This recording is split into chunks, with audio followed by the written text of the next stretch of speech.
तो मैं तो ये कहना चाहूँगा कि रिलीजन जो हमने बनाए हैं ये दुकानें ना बने, ये लोगों के लिए राहत का जरिया बनाए। कि देखिए ये जिहाद इस तरह से करना कि उस जिहाद के माने ही बदल दिए कि आप धोखा दे करके किसी को अपने जाल में फंसाए। कि ये जितने कानून हैं ये सभ्य लोगों के खिलाफ नहीं, ये असभ्य लोगों के खिलाफ हैं जो गलत कार्य करते हैं, जो बलात्कारी है, रेपिस्ट हैं या किसी की ज़मीन और जायदाद के ऊपर कब्जा करते हैं। मैं अपनी सरकार से ये आग्रह और रिक्वेस्ट करना चाहता हूँ कि एक सीबीआई इंक्वायरी कराइए इन सब की, अब तक के जितने चेयरमैन बने हैं सबकी प्रॉपर्टी की, कि कितनी इससे पहले ये कितने अमीर थे, कितनी इनके पास दौलत थी। तो मैं दावे के साथ कह सकता हूँ कि ये सलाखों के पीछे जाएंगे। मुफ्ती साहब, एक और चर्चा इन दिनों बहुत ज़ोरों से है। बहुत सारे, चाहे वो मुस्लिम धर्मगुरु हैं चाहे वो हिंदू धर्मगुरु हैं, वो इंटर रिलीजन मैरिज के बहुत खिलाफ हैं। कई जगह फतवे जारी किए गए कि भाई अगर आप करोगे तो आपको सज़ा दी जाएगी या गांव से या ज़िले से आपको बेदखल निकाला किया जाएगा आपका। इसी तरीके से कुछ हिंदू धर्मगुरु भी हैं जो लगातार इन बातों को उठाते हैं कि भाई ये जो इंटर रिलीजन मैरिज है ये नहीं होनी चाहिए, इससे समाज खराब होता है। इसे आप किस नज़रिए से देखते हैं, क्योंकि आप मुफ्ती भी हैं और लगातार इन मुद्दों पर बोलते रहते हैं, तो इसको लेकर के आपका क्या कहना है? देखिए, अलग अलग जो रिलीजन की जो सीख है, जो एजुकेशन है, वो तो यही है कि हर रिलीजन जो है वो अपने मानने वाले को अपना जीवन साथी बनाता है। ये परंपरा है, ये परंपरा है। अगली बात अगर मैं इस वक्त ये बात कहूँ मैं उसे, क्योंकि अभी समाज के अंदर इतनी अभी कैपेसिटी नहीं है कि वो उसे बर्दाश्त कर ले, तो मैं तो ये कहना चाहूँगा कि उन्हें बर्दाश्त करने की तरफ ये समाज चला है। हम आधुनिक दौर में जी रहे हैं। कौन है जो उस मालिक कायनात को ना मानता हो, जो उस रचयिता की रचना से इनकार करे? कौन है जो उसके ईश्वर दूतों का इनकार कर दे? लैंग्वेज अलग हो सकती हैं, भाषाएं अलग हो सकती हैं, मगर उसने जो चीज़ पैदा की है वो चैलेंज योग्य नहीं है, उसे कोई चैलेंज नहीं कर सकता। इस पूरी सृष्टि का मालिक एक ही है, जिसने एक ही नर नारी से पैदा किया। हमारे दूध खून के रिश्ते हैं। तो मैं तो ये कहना चाहूँगा कि रिलीजन जो हमने बनाए हैं ये दुकानें ना बने, ये लोगों के लिए राहत का जरिया बनाए। जिस तरह से अलग अलग ईश्वर दूतों ने, महापुरुषों ने ये किया था कि उन्होंने एक ऐसा रास्ता निकाला कि अगर कोई उनके मठों में जाता था, उनके पास जाके बैठता था, अपने गम भूल जाता था। लेकिन ये जो शादियां हैं, जो इंटर रिलीजन मैरिज हैं, उसे लफ्ज़ जिहाद से भी बहुत जाना जाता है। और आप जिस पार्टी से ताल्लुक़ रखते हैं उसमें ज़्यादातर जो आप ये कहें कि फतवे ही कह लीजिए उन्हें, कि जो फतवे जारी हुए हैं लफ्ज़ जिहाद के ही खिलाफ हुए हैं। नहीं, देखिए इसमें थोड़ा डिफरेंस है। मैं फिर उस उत्तराखंड राज्य के फिर मुख्यमंत्री जी का ही नाम आएगा कि हमारे माननीय मुख्यमंत्री श्री पुष्कर सिंह धामी जी ने एक ऐसा कानून लाए और कुछ ऐसे कानून बनाए जैसे लव जिहाद, यूसीसी, नकल विरोधी कानून, लैंड जिहाद। जितने कानून हमारे उत्तराखंड राज्य में आए हैं, मैं एक को इसलिए सपोर्ट भी करता हूं और अपने मुख्यमंत्री श्री पुष्कर सिंह धामी जी की सराहना भी करता हूं कि देखिए ये जिहाद इस तरह से करना कि उस जिहाद के माने ही बदल दिए कि आप धोखा दे करके किसी को अपने जाल में फंसाए, वो गलत है। इसी तरह से आप उनके अधिकारों का हनन करें, इसे कोई धर्म नहीं कहता है।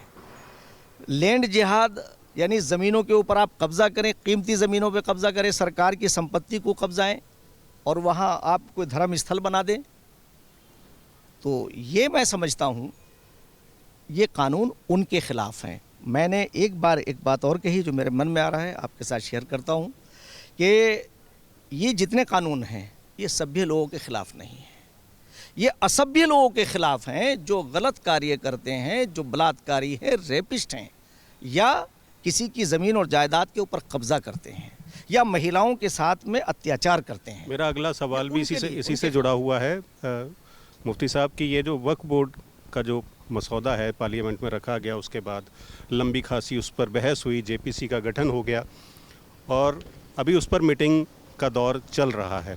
अगर ऐसी ही बात है तो जो वक्फ बोर्ड जो बिल आया है वो एक मत से क्यों स्वीकार नहीं कर लिया गया? उसमें क्या दिक्कत थी ऐसी अगर, और क्योंकि सरकार भी आपकी है, ये क्यों पास नहीं हो गया? नहीं देखिए, सरकार लोकतंत्र के अंदर जो लोकतांत्रिक और संवैधानिक जो मर्यादाएं हैं उसका पालन ये सरकार 101% कर रही है। यहाँ ये अक्सरियत होते हुए भी चाहते तो प्रधानमंत्री पास करा सकते थे, मगर जो लोकतांत्रिक व्यवस्था है कि उसे जेपीसी को सौंप दिया, क्योंकि उसके प्रावधानों पे बताइए कि कहाँ, इसलिए कि वो बिल जो आने वाला है वो मुसलमानों के लिए बेहतरी लाएगा। और इसलिए लेकिन मुस्लिम समुदाय तो कह रहा है कि ये हमारे अधिकारों के हनन का बिल है। मैं आपको बताना चाहता हूँ, पूछना चाहता हूँ और बात आपके ज़रिए से कहना चाहता हूँ कि वक्फ बोर्ड, अभी मेरी अल्पसंख्यक कल्याण मंत्री श्री रिजिजू जी से बहुत मेरी तफसीली बात हुई। उन्होंने उनसे कई प्रावधानों के ऊपर हमने उनसे बात की, हमने समझने का प्रयास किया और माननीय मंत्री जी ने, रिजिजू जी ने बहुत ही उसे तफसील से हमें बताया। उन्होंने पार्लियामेंट के अंदर भी बताया है और अन्य मौक़ों पे मीडिया को भी वो ब्रीफ कर रहे हैं। मैं ये कहना चाहता हूँ कि इसके प्रावधान 9.5 लाख लगभग प्रॉपर्टी जिस कम्युनिटी के पास हो, 60 साल तक जिस सरकार ने, जिस पार्टी ने सरकार चलाई हो, कांग्रेस ने 60 साल सरकार चलाई और 60 साल तक उन्हीं के ज़ेरे नज़र जो है ये वक्फ बोर्ड गठित होता रहा। यूपी के अंदर कई बार जो है वो समाजवादी की सरकार आई, बसपा की सरकार आई, उसमें भी ऐसे ही गठित होता रहा। जहाँ जहाँ सरकारें कांग्रेस की आई वहाँ वक्फ बोर्ड गठित होते रहे। आप उन वक्फ बोर्डों के चेयरमैन के, आज तक के जितने चेयरमैन हैं, क्योंकि अभी वो एक्ट वही लागू है, आज तक के जितने चेयरमैन हैं उनका आप ब्यौरा निकाल लें कि उनकी कल उनके पास कितनी संपत्ति थी और आज कितनी है। इस ट्रिब्यूनल का जो उन्हें अथाह अधिकार मिले थे उसका इस्तेमाल वक्फ बोर्ड के लिए नहीं हुआ। गरीब मुसलमानों के बच्चे 9 लाख प्रॉपर्टी होते हुए, एक अमीर बोर्ड होते हुए उस देश के बच्चे भीख मांगे, उस देश के बच्चे अनपढ़ हों, अनएजुकेटेड हों, यतीम और बेसहाराओं के लिए इसे बनाया गया था, उस पर इस्तेमाल ना हुआ हो। मैं उन लोगों से कहना चाहता हूं जो एतराज़ कर रहे हैं कि वो ये बताएं कि इसका मिसयूज़ हुआ है या सदुपयोग हुआ है। मगर आज इसका सदुपयोग होगा। जैसे मैं उसके प्रावधानों के ऊपर, एक प्रावधान के ऊपर कहना चाहता हूँ, मेरा एक्सपीरियंस है 37 साल का, कि जितने भी संवैधानिक मर्यादाएँ होती हैं उनके अंतर्गत रहते हुए डिस्ट्रिक्ट मजिस्ट्रेट, जिसे हम कलेक्टर बोलते हैं, डीएम बोलते हैं, वो सारी चीज़ों को उसका प्रबंध भी करता है और अनुबंध भी करता है। और वो किसी पार्टी विशेष के लिए काम नहीं करता, वो संविधान के दायरे में रहते हुए काम करता है। जब वो संविधान के दायरे में रहते हुए काम करता है तो वो किसी पार्टी विशेष या किसी गवर्नमेंट विशेष के लिए काम करेगा। वो अगर सर्वे अधिकारी होता है तो इन्होंने सबसे पहले, मतलब आप ये कह रहे हैं कि वक्फ बोर्ड के जो पुराने जो चेयरमैन थे उन्होंने इस पूरे मामले में लंबी चौड़ी धांधली की है पिछले 60 साल में? बिल्कुल 101%। अगर आज उनकी, मैं तो प्रधानमंत्री जी से ये और अपनी सरकार से ये आग्रह और रिक्वेस्ट करना चाहता हूँ कि एक सीबीआई इंक्वायरी कराइए इन सब की, अब तक के जितने चेयरमैन बने हैं सबकी प्रॉपर्टी की, कि कितनी इससे पहले ये कितने अमीर थे, कितनी इनके पास दौलत थी। तो मैं दावे के साथ कह सकता हूं कि ये सलाखों के पीछे जाएंगे और उस जो प्रॉपर्टी इन्होंने मिसयूज़ किया है उसकी रिकवरी भी होनी चाहिए, और रिकवरी होगी तो आपको पता चल जाए दूध का दूध और पानी का पानी हो जाएगा। मुफ्ती साहब, आप इतनी बड़ी बात कह रहे हैं, पिछले 60 सालों में जो वक्फ बोर्ड है वो काफ़ी स्ट्रॉन्ग भी रहा है। डर नहीं लगता आपको कभी कि मेरे खिलाफ कोई बड़ा एक्शन ना हो जाए? क्योंकि बात यही होती है कि चाहे वक्फ बोर्ड हो, चाहे यूसीसी का मुद्दा हो, सवाल उठाने वाले, जवाब मांगने वाले, उनके खिलाफ कोई ना कोई चीज़ हो ही जाती है। देखिए, एक बात यह, अगर मैं ईमानदार हूँ, मेरी सरकार, मेरे नेता, जब मैं नरेंद्र मोदी जी की जीवनी को देखता हूँ तो वो किसी राजघराने से नहीं आए। जब मैं अपने मुख्यमंत्री श्री पुष्कर सिंह धामी को देखता हूँ तो उनकी जो पृष्ठभूमि है वो एक सैनिक पुत्र की है, वो किसी राजघराने से ताल्लुक़ नहीं रखते। आज की मैं आरएसएस, जिससे इन्होंने पूरा 60 साल में मुसलमानों को कमज़ोर किया है, उन्हें अनपढ़ बना दिया, उन्हें मुख्य धारा से काट दिया। आरएसएस भी तो वही कर रही है। मैं वही बता रहा हूँ आपसे। तो आरएसएस भी किसी ज़मींदार घरों से ताल्लुक़ नहीं रखती और आरएसएस से ही तो डराया इन्होंने, आरएसएस से खौफज़दा किया। मैं आपसे पूछना चाहता हूँ, आरएसएस ने मुसलमानों को कहाँ नुकसान दिया है? एक जगह कोई आके बताए कि जहाँ आरएसएस ने टिकट ही नहीं दी लोकसभा में। आप तो कह रहे हैं कि क्या दिया, टिकट ही नहीं दी किसी को। उसका कारण मैं आपको बताऊं, हमारा ये प्रयास होगा कि इसमें कोई शक नहीं कि बार बार लोग सवाल करते हैं, मगर मैं इसमें ये कहना चाहता हूं कि वोट बैंक बनाया कांग्रेस ने और अन्य पार्टियों ने, भाजपा से उन्हें दूर किया। मैं कल भी एक मदरसे के प्रोग्राम में मैंने उलमा के बीच में ये बात कही कि आप वोट बैंक से बाहर निकल करके आइए, अपने बच्चों को अच्छी ज़िंदगी देने के लिए।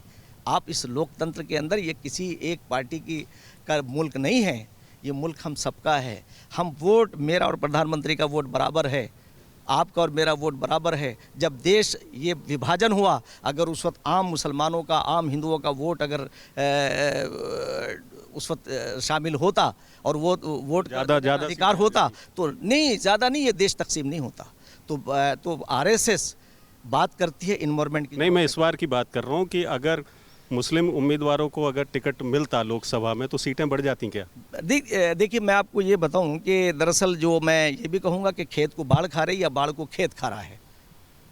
अभी जो है, जो मुस्लिम लीडरशिप है, वो इस तरफ मैं तो ये आह्वान कर रहा हूँ और मैं उनसे कहना चाहता हूं कि अब तक सिर्फ और सिर्फ एक पार्टी है, वो भारतीय जनता पार्टी है, जो आपको वोट बैंक नहीं समझती है। बाकी अन्य दलों ने आपको वोट बैंक समझा है और उसका उदाहरण ये है कि अभी मायावती ने क्या कहा कि मैंने मुसलमानों को इतने टिकट दिए, इन्होंने मुझे वोट नहीं दिया। इसी तरह से नेताजी कहा करते थे, मुलायम सिंह जी, वो कहा करते थे, अरे 1% और मुसलमान मुझे वोट देते तो मेरी सरकार बन जाती। आप इनका पूरा वो निकाल के देख लिए, मुसलमान को जान पूछ करके मेन स्ट्रीम से काटा है इन्होंने, मुख्य धारा से काटा, ऐसे नहीं काटा।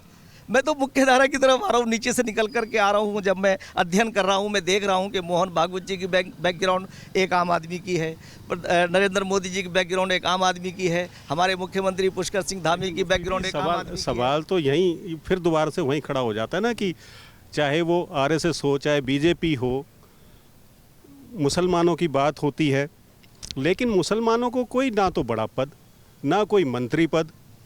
ये बड़ा अजीब सा लगता है सुनने में। मैं आपको बताऊं कि अभी समय नहीं आया है। मैं उसकी बात आपसे कहूं जो आपने कहा कि हमें इस वक्त, मैं अलीगढ़ मुस्लिम यूनिवर्सिटी एजुकेशन बोर्ड में भी हूं, मैंने वहां जा कर के हमारे माननीय प्रधानमंत्री जी भी वहां जा चुके हैं और प्रेसिडेंट ऑफ इंडिया भी जा चुके हैं। एक ऐसा माहौल वहां बनाया, यह जामिया मिलिया इस्लामिया, कि जो हमारे छात्र और छात्राएं हैं उन्हें नेता बना के पेश कर देते हैं।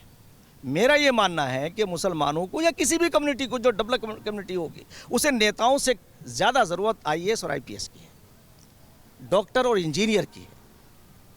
हमने यही काम उत्तराखंड राज्य की सरकार के अंतर्गत हम कर रहे हैं, माननीय मुख्यमंत्री पुष्कर सिंह धामी जी के नेतृत्व में, कि हमने मदरसों में एनसीईआरटी के पाठ्यक्रम को इसलिए लागू किया ताकि वो इंजीनियर बन सके, डॉक्टर बन सके, आईएएस और आईपीएस बन सके। इस बार भी 2024 में 50 से ज़्यादा बच्चे यूपीएससी उन्होंने क्लियर किया है। वो मुख्य धारा से जुड़ेंगे, वो राष्ट्र की सेवा से वो भी जुड़ करके अपना, उनका भी कल्याण होगा, देश का भी कल्याण होगा। तो इसलिए ये लोग ये नहीं चाहते कि ये मेन स्ट्रीम से जुड़ जाए। ये गवर्नमेंट नहीं चाहती। कौन सी गवर्नमेंट? कांग्रेस की और समाजवादी की जो रह चुकी है, ये गवर्नमेंट जो है। लेकिन वो गवर्नमेंट तो पुरानी गवर्नमेंट हो गई। अब तो सेंटर में, केंद्र में तो अब एनडीए की सरकार है। देखिए, मैं आपको एक उदाहरण दूंगा और आपके माध्यम से मैं आम लोगों से ये बात कहूँगा। 80 करोड़ लोगों को खाद्य सामग्री देना, अगर उसमें अक्लमंद लोग होंगे तो किसी को, अगर आप यहाँ आए मेरे पास, अगर मुफ्ती साहब उन्हें नौकरी दे देते, राशन देने की क्या जरूरत थी? एक आदमी को नौकरी दे देते सबको। सब के कहाँ हैं भाई? उन्होंने वो क्वालिफिकेशन कहाँ है उनकी? जिनमें क्वालिफिकेशन है वो तो क्लियर कर रहे हैं। आप, यही तो मैं कहना चाह रहा हूँ, इन्होंने इस लायक ही नहीं छोड़ा, इन्होंने इस लायक नहीं छोड़ा वो कंपटीशन में आ सके। ये सरकार चाहती है कि वो लोग बराबर का, वो हर नागरिक के साथ। आज तक मुझे बताइए, अच्छा, जो आप लोग ये कहते हैं कि आरएसएस या बीजेपी जो है नुकसान कर रही है ये मुसलमानों को, कहीं आप मुझे बताइए कि 60 साल के अंदर जो सांप्रदायिक दंगे होते थे, आप उसका आंकड़ा निकाल लीजिए, वो इस सरकार के अंदर ज़्यादा हो रहे हैं या उसमें 60 साल में ज़्यादा होते हैं? अगर सांप्रदायिक दंगों की बात करेंगे तो वो तो हमने पिछले दिनों उत्तराखंड में भी देखे, हरियाणा में भी देखे, सरकार थी बीजेपी की ही, राजस्थान में भी देखे। और यूपी में भी कई जगह देखे। नहीं देखिए, आप पहले क्या होता था, देखिए आप ये देखिए, शहर के शहर उजड़ जाते थे। कोई शहर ऐसा बचा हुआ नहीं है, ऐसा कोई शहर बचा हुआ नहीं है गांधी जी, मैं आपसे कहना चाहता हूं कि जिसमें दंगा ना हुआ हो और मुसलमानों के एक धोरे से लेकर के, अरे हिंडन नदी के अंदर 1987 की बात है, यहाँ मेरठ के अंदर कांग्रेस की सरकार थी, इंदिरा गांधी जी प्राइम मिनिस्टर थी। वीर बहादुर 87 में तो इंदिरा गांधी प्राइम मिनिस्टर नहीं थी। नहीं वो सॉरी, मतलब उस वक्त मतलब कांग्रेस का ही प्राइम मिनिस्टर था और वीर बहादुर सिंह उस वक्त चीफ मिनिस्टर थे। जो पहला फसाद हुआ वो 1980 में, उस वक्त विश्वनाथ प्रताप सिंह चीफ मिनिस्टर थे। इंदिरा गांधी, श्रीमती इंदिरा गांधी जी उस वक्त मेरठ के दंगे की बात कर रहे हैं। मैं मुरादाबाद की कर रहा हूँ। 1980 में मुरादाबाद के ईदगाह के अंदर हुआ। छोटे छोटे बच्चों को जो जिसने गोली का आदेश दिया था, वो अधिकारी क्या वो बीजेपी और आरएसएस का था? वो कांग्रेस का अधिकारी था। 1980 के अंदर छोटे छोटे बच्चे भगदड़ में कुचल के मर गए थे।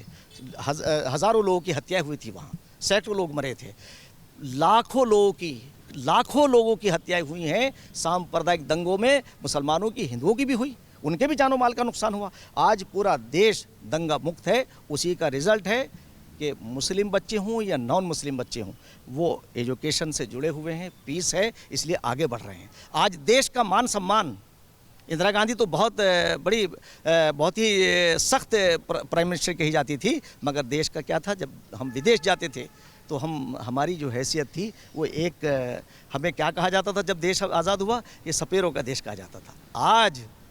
आज हमारे प्राइम मिनिस्टर ने ये यहाँ ला के खड़ा कर दिया है कि आज अगर कहीं जंग हो रही है तो उस जंग में अगर कोई शांति ला सकता है तो हमारा प्राइम मिनिस्टर, हमारी सरकार, तो वो भारत सरकार साहब। ये तो सरकार, हमारे प्राइम मिनिस्टर मैं सुनिए, मैं आपको रोकना चाहूँगा। ये तो सरकारों की बात हो गई और क्योंकि हम इस तरीके की पॉलिटिकल डिबेट में भी नहीं है। मेरा एक अंतिम सवाल आपसे, क्योंकि चर्चा काफ़ी लंबी हो गई, मैं ये करना चाह रहा हूँ कि बहुत सारे हिंदू धर्मगुरु एक तरीके का माहौल बना रहे हैं मुस्लिमों के खिलाफ। इसे लेकर के आपका क्या कहना है? चाहे वो शादी को लेकर के है, चाहे खान पान को लेकर के, चाहे पहनावे को लेकर के है, तो ये कितना खतरनाक है आने वाले समय के लिए? देखिए, मैं जिन हिंदू धर्मावलंबियों को और धर्माचार्यों को जिनसे मेरा संबंध भी है, जगत गुरु शंकराचार्य से लेकर के स्वामी चिदानंद जी हों, और चाहे वो हमारे डॉक्टर प्रणव पांड्या जी हों, गायत्री परिवार से हों, चाहे स्वामी रामदेव जी हों, चाहे अवधेशानंद जी हों, चाहे कैलाशानंद जी हों जो महामंडलेश्वर हैं, इसी तरह से जितने भी हमारे स्वामी रामदेव जी से लेकर आचार्य बालकृष्ण जी हों, जितने भी ये धर्म गुरु हैं, मैंने किसी को नहीं देखा कि वो किसी से, और कोई भी धर्म किसी से घृणा की बात नहीं करता है। अगर कोई अपने धर्म का पालन करता है तो दूसरे धर्म की आलोचना करना उसे अपने धर्म के सिद्धांतों से हटा देता है।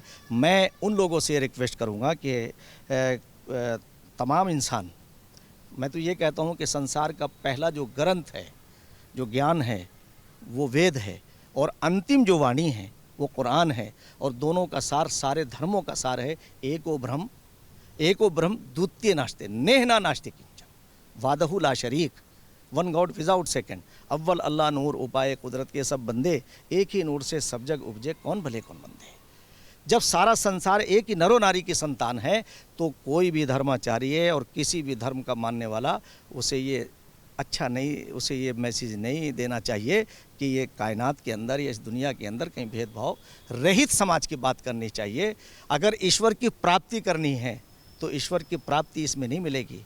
ईश्वर के बंदों के साथ दया का मामला करो, और उसमें क्या है, जैसे कहा कि इबादत बजुज़ खिदमत खल्क नेस्त, यानी अल्लाह पाक की इससे बड़ी कोई इबादत नहीं हो सकती कि बंदगान खुदा की खिदमत की जाए। मानव सेवा ही ईश्वर की प्रार्थना है। तो ये हमारे साथ मुफ्ती समून कासमी साहब थे।